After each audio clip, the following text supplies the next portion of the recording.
Hello friends, આજના આ વિડીયોમાં આપણે વ્યવસાયિક તાલીમ જે આપણે સ્વિફ્ટ ચેપ્ટર લઈએ છીએ તેમાં મોડ્યુલ નંબર 4 છે તેના મૂલ્યાંકન ટેસ્ટના જવાબો જોઈએ તો તેમાં પ્રથમ પ્રશ્ન છે નીચે આપેલ વિકલ્પોને યોગ્ય ક્રમમાં ગોઠવો. અ છે અધ્યયન નિષ્પત્તિ, બ પાઠ્યપુસ્તક, ક અભ્યાસક્રમ અને ડ SCF. અહીં તમે ઓપ્શન આપેલા છે અબ કડ, ડ ક અબ, કડ અબ, બડ અ ક.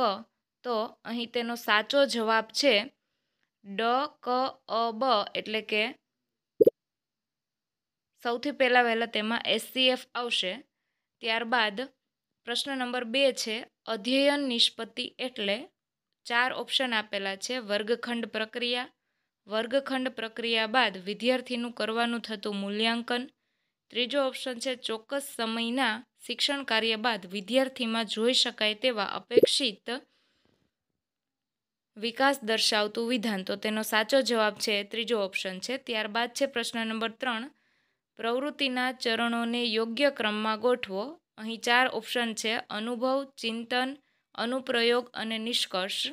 તો તેના ઓપ્શન છે 1 2 3 4, 2 1 3 4, 1 2 4 3 અને 1 4 2 3. તેનો સાચો ક્રમ જે ક્રમમાં આપેલો તે જ છે, એટલે સાચો જવાબ છે ઓપ્શન 1 2 3 અને 4, એટલે કે અનુભવ, ચિંતન, અનુપ્રયોગ અને નિષ્કર્ષ. ત્યારબાદ પ્રશ્ન નંબર 4 છે વર્ગખંડમાં અધ્યયન નિષ્પત્તિ સિદ્ધ કરવા માટેના પગલાઓને યોગ્ય ક્રમમાં ગોઠવો. અહીં 4 ઓપ્શન આપેલા છે અધ્યયન સામગ્રીની પસંદગી, વિષય વસ્તુનું વાંચન, પૂર્વ તૈયારી અને અધ્યયન અધ્યાપન પ્રક્રિયા. બીજો ઓપ્શન છે વિષય વસ્તુનું વાંચન, પૂર્વ તૈયારી, અધ્યયન અધ્યાપન સામગ્રી, અધ્યયન અધ્યાપન પ્રક્રિયા. ત્રીજો ઓપ્શન છે અધ્યાપન સામગ્રીની પસંદગી, પૂર્વ તૈયારી, વિષય વસ્તુનું વાંચન, અધ્યયન અધ્યાપન પ્રક્રિયા. અને ત્યારબાદ છે અધ્યયન અધ્યાપન સામગ્રીની પસંદગી, વસ્તુનું વાંચન અને અધ્યાપન પ્રક્રિયા. તો તે ઓપ્શન ત્રીજો છે એ સાચો છે. ત્યારબાદ પ્રશ્ન નંબર 5 છે NCFના કયા પ્રકરણમાં શિક્ષણના ઉદ્દેશો પરથી તારવેલ અભ્યાસક્રમના ધ્યેયો એ શાળા શિક્ષણના 4 તબક્કાઓ માટે ઇચ્છિત શૈક્ષણિક સિદ્ધિઓને દિશા સૂચન આપે છે. અહીં 4 ઓપ્શન છે પ્રકરણ 1, પ્રકરણ 2, પ્રકરણ 3 અને પ્રકરણ 4. સાચો જવાબ છે પ્રકરણ 2. ત્યાર પછીનો પ્રશ્ન છે SCFનું પૂરું નામ શું છે? અહીં ઓપ્શન છે school curriculum framework, student curriculum framework, state curriculum framework અને ડી ઓપ્શન છે સ્કૂલ સર્ટિફિકેટ ફ્રેમવર્ક. મિત્રો, આપણને ખ્યાલ જ છે કે SCFનું પૂરું નામ છે સ્ટેટ કરિક્યુલમ ફ્રેમવર્ક.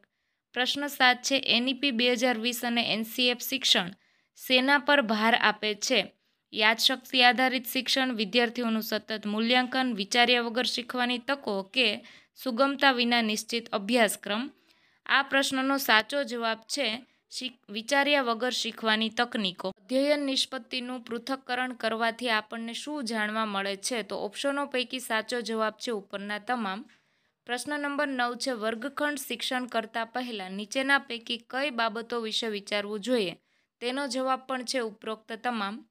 પ્રશ્ન 10 છે અભ્યાસક્રમના ધ્યેયો એટલે શું? અહીં ઓપ્શન છે અભ્યાસક્રમના વિકાસ અને અમલીકરણ માટે માર્ગદર્શન આપે છે, અભ્યાસક્રમ NCFના આધારે તૈયાર થાય છે, અભ્યાસક્રમ પાઠ્યક્રમથી જોડાયેલ છે અને ઓપ્શન ડી છે ઉપરમાંથી એક પણ નહીં. તો અભ્યાસક્રમના ધ્યેયો માટેનો સાચો જવાબ છે ના વિકાસ અને અમલીકરણ માટે માર્ગદર્શન આપે છે. તો મિત્રો, ટેસ્ટ આપ્યા બાદ તમારી સ્ક્રીન પર આ રીતે જોવા મળશે અને ત્યારબાદ આગળના ચેપ્ટર પર ક્લિક કરી આગળનું મોડ્યુલ ભણી શકશો. Thank you.